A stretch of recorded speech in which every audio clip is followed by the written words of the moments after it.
Deep underground under one of England's greatest castles is a torture dungeon, and a brutal execution method which can be found. Warwick Castle today is visited by thousands of people every single week, but in the corner of the brilliant castle is a jail.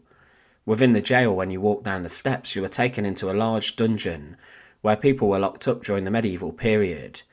But in the corner of the dungeon is an oubliette.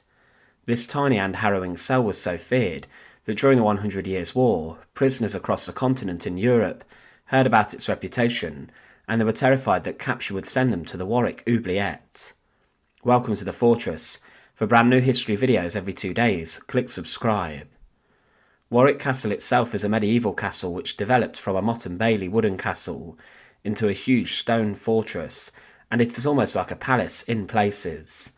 Today there are grand rooms, and royalty visited here regularly throughout the 19th century for parties, but the oubliette of Warwick Castle is one of the darkest dungeons in English history. The oubliette as a dungeon is a cell usually windowless and very cramped, where someone would be locked in with no chance of escape or getting out. The term oubliette is derived from the French word to forget, and the point of the oubliette was for someone to be locked inside of, and they would be forgotten about, succumbing to their deaths from starvation or injuries caused by the condition of the dungeon. Some oubliettes which have been found across Europe feature a bottle shape, and a prisoner would be thrown into the neck of the dungeon and would then be unable to escape at the bottom. But Warwick Castle's oubliette is very different. It is almost like a stone coffin, and within the walls of the dungeon it's very cramped.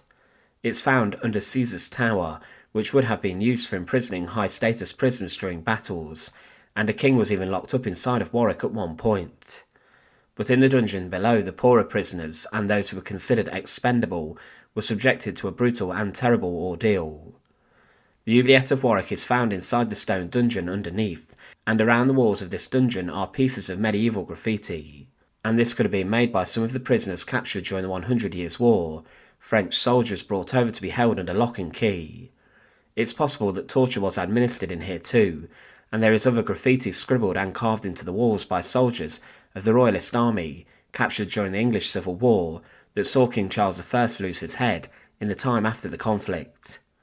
But the oubliette inside here is covered by a small iron grate, preventing people today from climbing in, as it is incredibly cramped.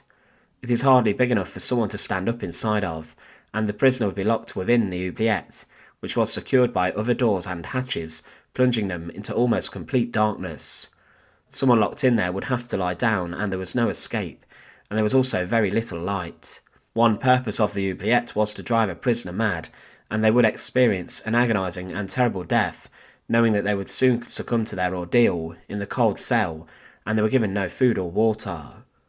The prisoner would be able to tilt their head back slightly and see the grate and covering above their heads, but they would not be able to reach for it, and some cruel custodians of the castle could make the oubliette ordeal worse by actually feeding the prisoners, keeping them alive for longer.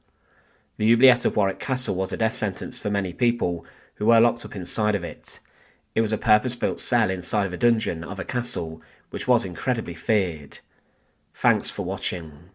To support our channel, please make sure to subscribe, and once again, thank you so much for watching.